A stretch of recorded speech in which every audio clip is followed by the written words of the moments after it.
आयो कसली भारी मेहंदी आहे माझी. खरंच लय भारी काढली बघ मेहंदी. आवडली ना? लय आवडली. आत्ते बघितलं का कसली भारी मेहंदी काढली आहे हिनं. तुझ्यापेक्षा माझी बघ किती चांगली आहे आणि माझीच रंगणार आहे. हाय का नाही? होय होय. मम्मी बघ माझी मेहंदी भारी आहे ना. डिंपे ते बघ दाजी आलेत. हे डिंपल ओळख करून दे की दाजींची आमची. वय आव ही माझी मैत्रीण श्रुती. नमस्कार. नमस्कार. आणि ही स्वरा. आणि हे तुमचं दाजी. आव जावई आता बायकोशी गुलगुल बोलायचं बास करा. आता नाचायचंय आपल्याला. आणि काय ग बायानो तुम्ही काय कीर्तनाला आलाय होय? नुसते बसले ते. चला उठा मजा करायची नाचायचं ते दिलं सोडून आणि बसल्यात आपल्या दावणीला बांधल्या ग ती एका जागी. बायकांना कधीतरी मजा करता येते का ग? नुसतं कामाला गाडलेलं असतं बायकांना. आता मजा करायची संधी आली ना अजिबात सोडायची नाही. चला उठा नाचायला. हो नको वंदे अक्का. नाही नाही नको बिको नाही उठायचं. हे बिग लवकरच्या चल नाचायला. उठा चला उठा उठा नाचा.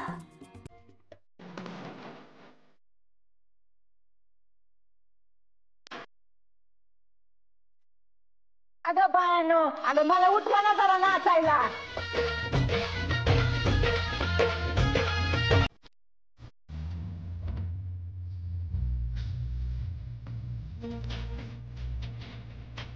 या दाखव नाचायला. नाही चालत तुमचं, मी आहे बाहेर. हो जावाय असं नाही म्हणायचं नसतं, आज नाचायचं असतं.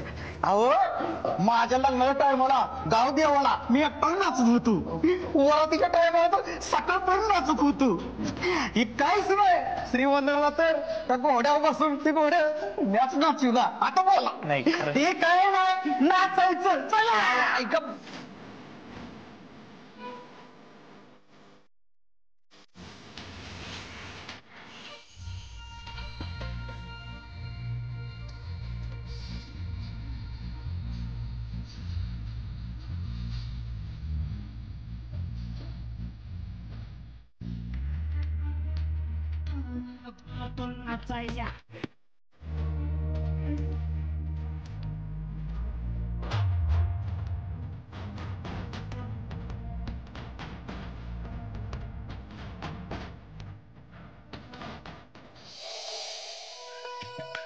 बाबू काय सोय केली का नाही? कुठे होय माल काढ लवकर.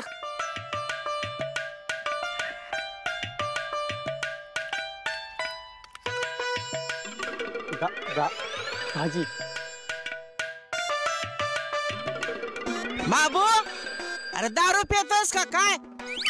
नाही आहे दाजी आहेत. ए बाबू का काय बोलतोय? मी कधी दारूच्या थेंबाला तर हात लावतो का? अरे मला नुसतं कळलं फटाक्यात दारू असती तर तेव्हापासून मी फटाक वाजवायचं बंद केलं. ते तर आलाय मोठा. एक एक बाच 9-9 हात बाद झाले तुझ्या थापा. अहो मामी निदान आजचे दिवस तर गोड बोला. आज तुमच्या नातीची मेहंदी आहे. वाईस नाचा जरा. तू जाऊन नाच. मी तुमच्याकडे लाज नाही सोडली. जो भाकरी टाकल ना त्याच्या माग कुत्र्यावाने लाल टपकत फिरणार ते नाही मी. तुझी किरडी होत चालली तुझी. तुझ्या पालखीचा निघाला धूर लवकर.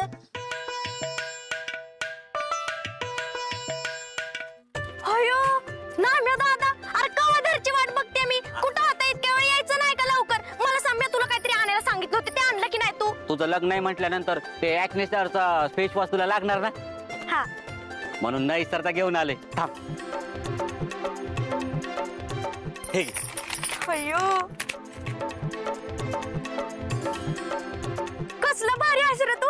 अगदी ह्याच्या सारखाच. तुला माहित आहे का मला सुंदर दिसण्यासाठी या फेस वॉशची किती गरज होती. आता माझा फेस एकदम नितळ दिसणार कारण माझ्याकडे आहे ऍक्नेचा स्पेशलिस्ट ऍक्ने स्टार. हा ऍक्ने स्टारचा फेस वॉश एवढा भारी वय. हा मग हे पिंपल मधले बॅक्टेरिया मारतो, पिंपल घालवतं, त्यामुळे आपला फेस एकदम क्लिअर होतो. ही जर तुमच्याकडे असेल तर पिंपल आणि मुरम यांना कायमचं बाय बाय करतं. कळलं का? हे बाजारात 2 प्रकारात मिळतं, एक साबण आणि एक जेल. नाम्या दादा, मी ह्याच्यामुळे लग्नात लय भारी दिसणार आहे बघ. सगळे माझ्याकडे नुसते टकामक बघतात. थँक्यू.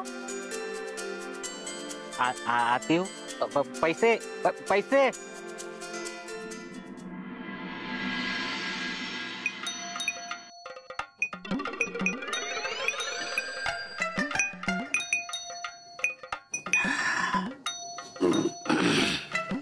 बाबू दादा, याला नशीब म्हणतात बाबू दादा. डिंपलने तिकीट काढले, तिकीट लॉटरीचं. आता डॉक्टरांसारखा नवरा भेटणं काय सोपी गोष्ट आहे का? सोपी गोष्ट. त्या देव माणसासारख्या माणसाला लय त्रास झालाय बघा. किती करतात ते आपल्यासाठी. आता माझी उधारी बिधारी सोडून द्या. नाम्या, मी देतो उधारी. नको नको नको नको बाबा नको. हो बाबा, राहू दे राहू दे राहू दे. राहिलं नाही, पण आपल्याला त्यांच्यासाठी काहीतरी करायला पाहिजे. नाव्या माकडा, शोध गेलेल्या बोकडा. लगा तुझं उलट आहे लगा. माझं उलट नाही म्हणजे दारू पिल्यावर माणसं काय बाय भरायला जाते आणि ह्यो शार एकच बोलतोय की. हा आय एम शाना, शानाच आहे म्या. आता बघ त्या दिव्या मॅडमचा कसा शांतपणा बाहेर काढतो ते बघ. मी तिला जाऊन सांगणार आहे, डॉक्टरांना त्रास द्यायचा नाही. नाहीतर मग बाबू दादा तुम्ही माझ्या बरोबर आहे का? अरे मी आहे ना तुझ्या बरोबर. नाहीतर मग गाठ आमच्याशी आहे. बाबा दादा, हे मला माहितच नव्हतं. नाही म्हणजे दारूच्या एका घोटात एवढी पावर असते होय. मग असते असते कळलंय मला. आणि डायरेक्ट दिव्या मॅडमला धमकी. हे माकडा, तुला असं हाणत्याला का नाही टायरात घालून मेरी आवाज सुना नावाच्या पट्ट्यानं पाक साल्ट काढत्याला मागणे आणि खाल्लं असं मिरचीची धुरी देताल तेव्हा हुका चूक करायचा नाहीस तू. हा मिरची धुरी घावत. मी आता दिवा मॅडम कडे जातो, त्यांना सांगतो डॉक्टरांचं लगीन आहे, त्यांचा नाच सोडा. तू चल चल चल. ए फटीच्या दाताळा, जाग्यावर बसायचे, जाग्यावर. हा नाहीतर का नाही दातच पाडीन तुझं एका भुकीतच. ए तू लगा त्या दिव्या मॅडमचं नाव जरी काढलं का नाही असा चळा चळा कापतोय आणि डायरेक्ट धमकी द्यायला निघालायस बरं. आता ते डॉक्टरांना एवढा त्रास देत आहेत तर आपण काय गप्प बसायचं का? बाबा गप्प बसायचं. हो बाबा दादा, ए ना म्या गप्पच बसायचे. गप म्हणजे गपच, कारण जे काय करायचं का नाही ते मी केलंय. हा हा, अरे अख्ख्या गावाला आपल्या डॉक्टर साहेबांच्या बाजून उभं केलंय. आता दिव्या मॅडमनी लग्नासाठी डॉक्टरांना जर काय त्रास द्यायचा प्रयत्न केला आणि डॉक्टरांच्या लग्नात आडव्या आल्या तर गाव आहे आता दिव्या मॅडम आहेत. हा ए पोरांनो, अरे माझ्या डिंपलचं लगीन नीट पार पाडू द्या रे. तिचं लगीन जर मोडलं तर आम्ही काय करायचं? हा तिचं लगीन नीट पार पाडू.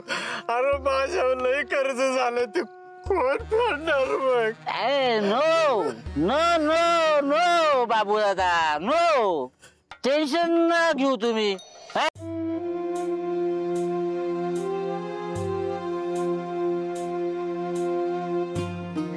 एक सांगू का डिंपल, मी लगीन करून या घरात आली ना तेव्हा असं वाटायचं बया कुठे येऊन पडले मी, मला नाही राहायचं इथं, निघून जावं इथनं. आत्यांना तर माझं काय सुधीक पटायचं नाही. मंदी अक्का लई जाच करायच्या, लई काय काय बोलायच्या, पण ही काय बी बोलायची नाही त्यांना. तू बारकी होती ना, त्यात मी सावत्र आई. तू मला आई म्हणशील का नाही? सौतीची आई म्हणून मंगल हिला नीट वागवणार नाही असं लोक बोलली तर याचं लय भ्या वाटायचं बघ, लय भ्या वाटायचं. पण मी ठरवलं होतं आता ही घर आपलं आहे, इथली माणसं आपली आहेत. कुणी काय बी बोललं, किती बी त्रास दिला ना तरी मनाला लागून नाही घ्यायचं, त्यांना सांभाळायचं, या माणसांना जीव लावायचा. आणि मी अगदी तसंच केलं बघ, म्हणून तर आमचा संसार एवढी वर्ष टिकून आहे. मम्मी माझं तर बरं आहे बघ, मला सासू नाही, सासरे नाही, दीर नाही, जाऊ नाही, नणंद नाही, कसलंच टेन्शन नाही. नाही बाया, असं नाही म्हणायचं. कशी का असे ना घरात 4 माणसं पाहिजेत, माणसाशिवाय शोभा नाही ग घराला. हा, वंदी अक्कांचा आत्यांचा मला त्रास व्हायचा, पण सांगू का आडी अडचणीला लई आधार बी वाटायचा बघ. आणि पप्पा त्यांनी तर तुला कधीच समजून घेतलं नसेल ना, तुझी कुठलीच हौस त्यांनी पूर्ण केली नसणार बघ. नाही नाही, असं बोलू नको पोरी. माणसांना लय केलंय ग माझ्यासाठी, या घरासाठी.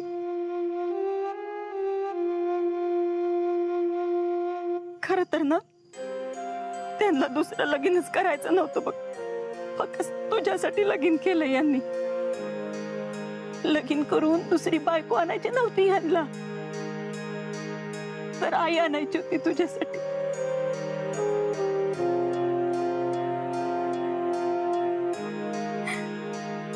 बापजादांनी लई कर्ज करून ठेवलं ग यांच्या डोक्यावर. त्या कर्जानं त्यांची मान कधी वर चालली नाही. हा, पण कधी सुधी हार मानली नाही हा यांनी. आपल्या पोरा बाळांसाठी, आपल्या संसारासाठी लई लढत राहिले बघ. दुसरा कोणी असताना कवाच निघून गेला असता, पण यांनी असं नाही केलं, लई सहन केलं, लई मन मारलंय का त्यांनी स्वतःच. आणि तू म्हणजे त्यांच्या काळजाचा तुकडा आहेस, त्यांची पोरगी. तुला जगातलं समद सुख मिळावं, तुलाही खुश राहावी असं वाटायचं त्यांना. पण आभाळच पडलं होतं ना ग, कुठं म्हणून ठिकाण लावणार सांग बघू.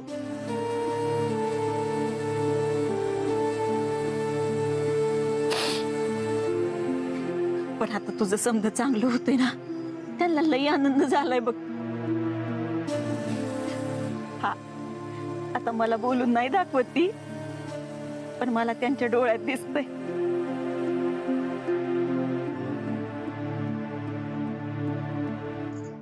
पण तुला नाही ना आनंद झाला? झाला की मला आनंद. खोटं बोलतेस तू. या बाया, आता मी कशाला खोटं बोलीन, मला खरंच लई आनंद झालाय बघ. वय मग हातावर मेहंदी का नाही काढलीस? आता मी हातावर मेहंदी लावून बसल्यावर घरातली कामं कोण करणार? मम्मी तू आमच्यासाठी किती करतेस ग, मग जरा स्वतःकडे बी लक्ष देत जा की. एकदा का बाईचं लगीन झालं ना, स्वतःकडे ध्यान द्यायला विसरती बघती, पार इरगळून जाती संसारात. मग तिला ना स्वतःपेक्षा आपलं घर, आपली माणसं महत्वाची वाटतात. ती आपल्या घरासाठी झटत असते. सांगू का, लगीन झालं ना एकमेकांना समजून घ्यायचं. संसाराचा गाडा जर नीट चालायचा असेल ना, तर दोन्ही चाकं व्यवस्थित चालली पाहिजे. संसार रूपी येल फुलायचा असेल ना, तर त्याला समजूतदारपणाचं, प्रेमाचं खत पाणी घालायला लागतंय. म्हणून म्हणतीया सुखानं संसार कर हं? आणि डॉक्टर कधी चुकलं तर त्यांना समजून घे. ती जर कधी वरडला ना तर तू शांत राहा. आरला कार करू नगस. नवऱ्याला दुसरं काय नग असतंय ग. फक्त आपली बायको आपल्या सोबत आहे, आपल्याला साथ देते या यानंच समाधान पावतंय बघ त्यांना. कुठली बी परिस्थिती आली ना कधी बी त्यांची साथ सोडायची नाही बर का. आपला संसार नीट कसा चालल फक्त ह्याच्याकडे ध्यान द्यायचं. एवढं करशील ना पोरी आईसाठी. आता तुला कसं सांगू मम्मी, मला लय मोठी हिरोईन व्हायचंय आणि हिरोईन होऊन तुमचं नाव मोठं करायचं. मला या लग्नात अजिबात इंटरेस्ट नाही बघ.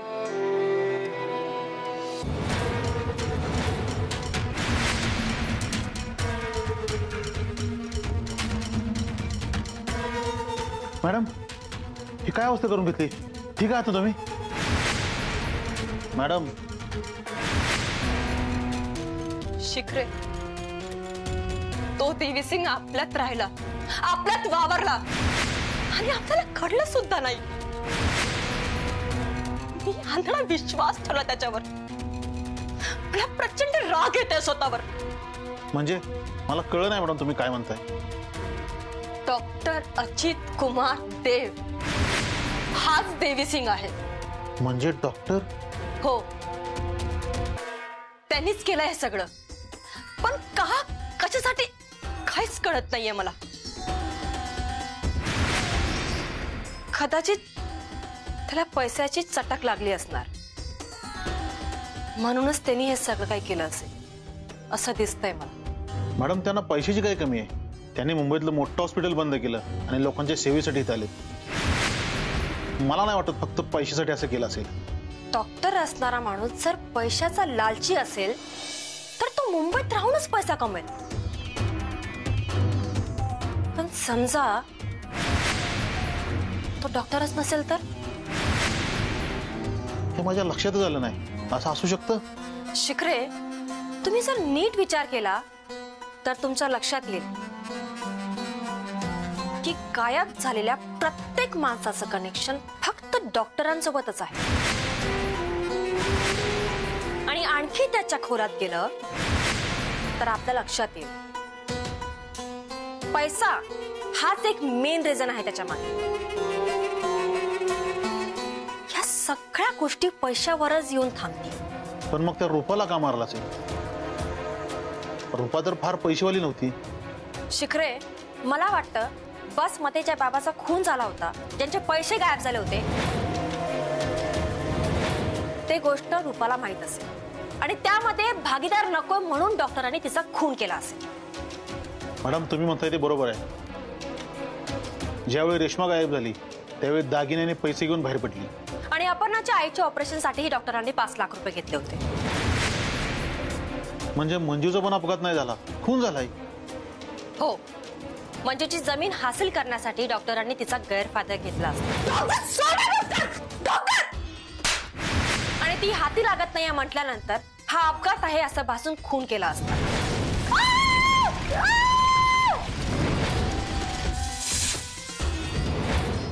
पण मॅडम मग चव्हाण साहेब? चव्हाण या सगळ्या गोष्टीपर्यंत पोहोचले असेल.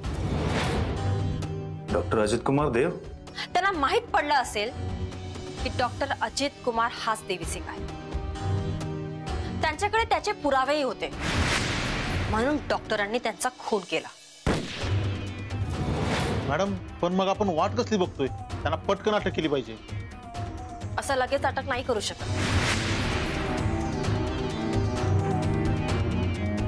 केस एवढी साधी नाही.